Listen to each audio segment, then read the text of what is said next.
free. That mean I ain't gotta worry about no fuck nigga cheat. And I'm S.I. I'm trying to get my coochie stretched. I'm trying to get my coochie stretched and eat a nigga ass. Eat a nigga ass. We be eating niggas ass today in London. Period, baby. I'm trying to get this coochie stretched.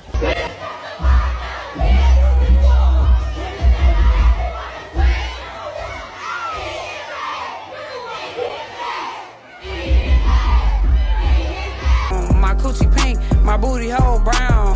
Little boom pon the body and me we bust it like a bubble and you know what me feel so high. Don't be cocky but put it on standby. Now go rush the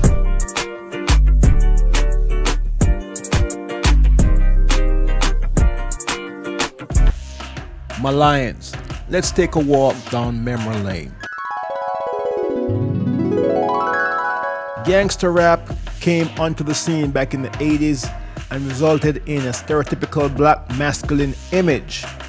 Black men as a group were then seen as being angry, defiant, and violent. No shirt on the lounge and top of the phone. Call up my homie, tape at home, polishing this Mac 10 crown. Fuck the police coming straight from the underground. A young nigga got it bad cause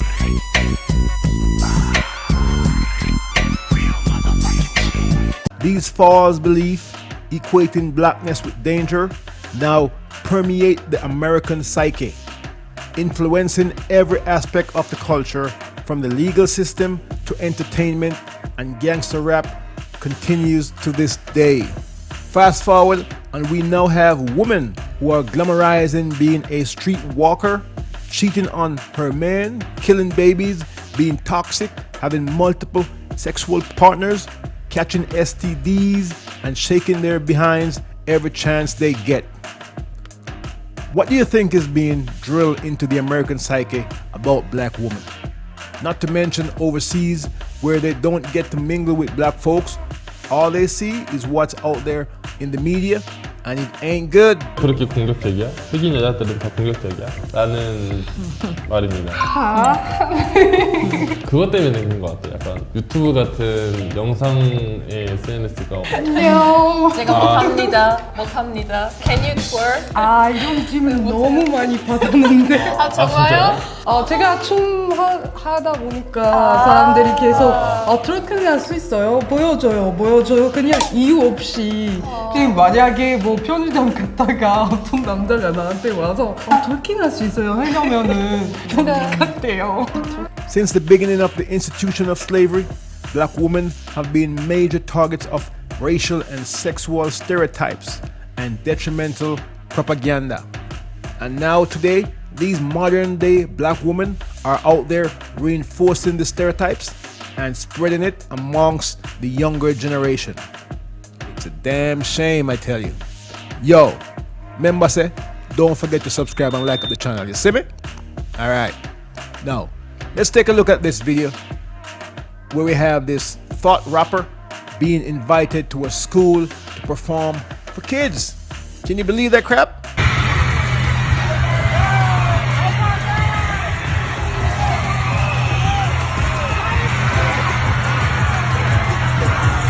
You see them kids all excited? They probably know all the words to every song that this rapper puts out.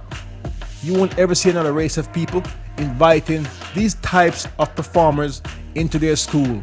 But black principals, administration, and the students, at least in the case we're talking about here, had no issues with this Thot rapper coming into your school and performing all that trash music for them kids.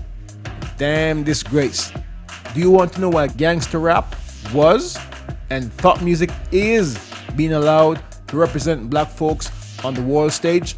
But we do have black people that get on the radio every day in white-owned companies, white-owned stations with white-owned sponsors that play the role of hypersexualized, hypercriminalized male. I ask these advertisers, I say, I've got hundreds of songs a day that celebrate killing animals. Will you put them on your station? They said, no. I got hundreds of songs a day that talk about assaulting women and abusing kids. Would you put them on your station? They said, no. I said, I got hundreds of songs a day that talk about murdering blacks. Would you put them on your stations? They said, well, that depends. Depends on what? Who it's done by and who it's branded for.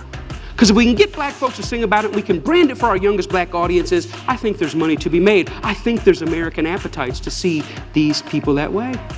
I said, how can you say that? They said, well, look, it's what these artists know. It's what they, black people, create. It's, matter of fact, our surveys say it's what they want to hear, which speaks of a sickness. How do we live in a society where somebody says, you know what, I'm inspired to write a song that celebrates murdering another person. And then a person says, I'd like to put that on my station. Another person said, I'd like to pay for it. And then there's people out here in the audience that go, I'd love to hear it, as long as it's black guys. Because even white people buy rap music, buy this type of stuff, because we know that when we want to hear about killing each other, we know who to turn to for that type of inspiration.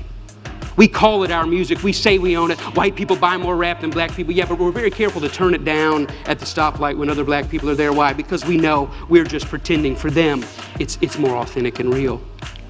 I always ask the companies, what about your name? What about your brand? What about your value? And the largest radio company in the world said this, it's okay that we only have drug dealers on our black youth stations. We only have murders on our black youth stations. We support black charities. We give out water at the Martin Luther King parade. I think we've got it covered. What this pastor just described applies to Thot music as well. It's targeted to one community and would not be allowed for all the other communities in these United States.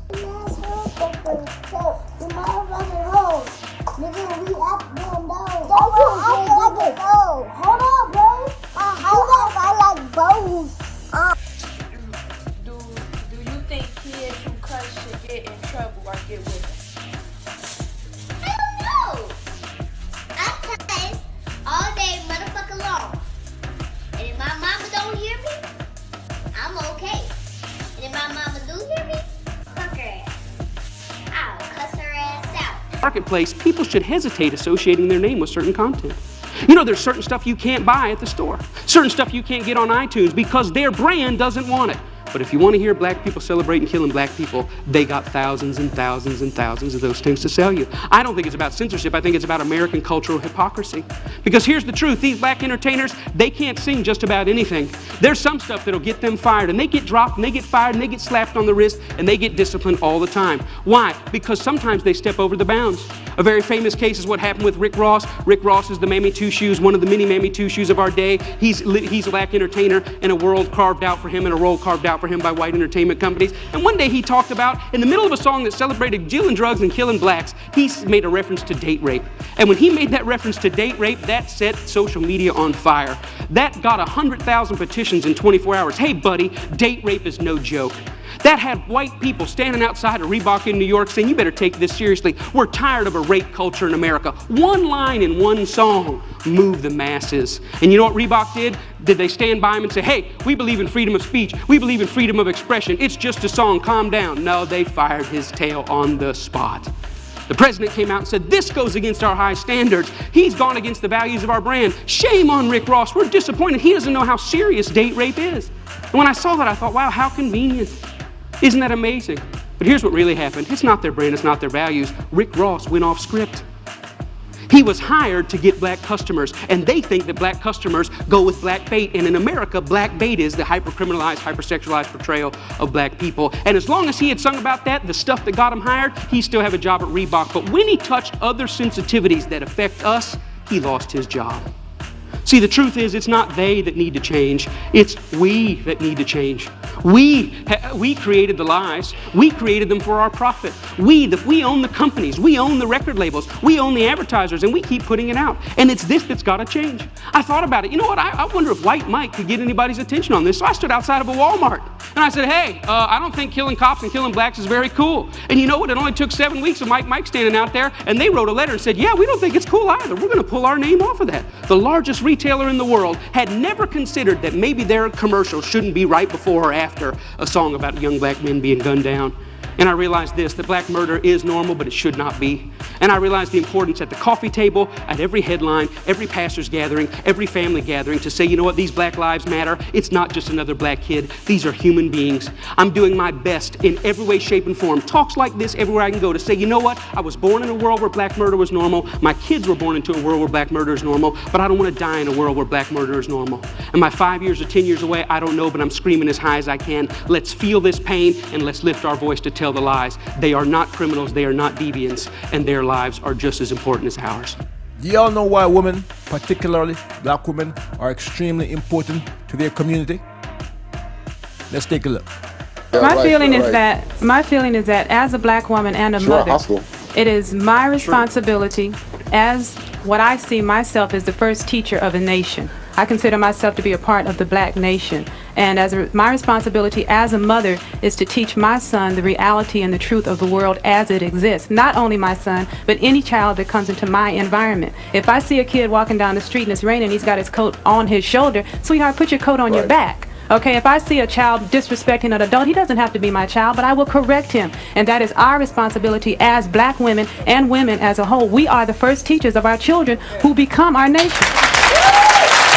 My lions, these Thot rappers are mostly from homes where they don't have fathers and mothers who are too busy to properly tend to her child. Plus, the mother probably grew up in a Thot culture herself. Now, this channel was made to help men. We don't hate women over here, okay? But this channel is for men and men only. We have plenty of channels out there on YouTube that cater to the ladies. But over here, we help men to navigate the perils of life, and one of the biggest peril is to have daughters who turn out to be like these rappers, these Thot rappers, or to have a daughter who live on the music of these rappers. Over here, we support free speech in all its forms. There's no desire to ban this type of music. We Lions must ensure you don't have children that you cannot be around and raised to know that Thot culture will only result in them being at the bottom of the barrel as they journey through life. Stay in your daughters' lives and your sons, my lions, or don't have any. And most importantly, protect yourself at all times. Don't trust anyone to tell you they are protecting themselves. Make sure you protect yourself. You see me? Hold tight. Gone again.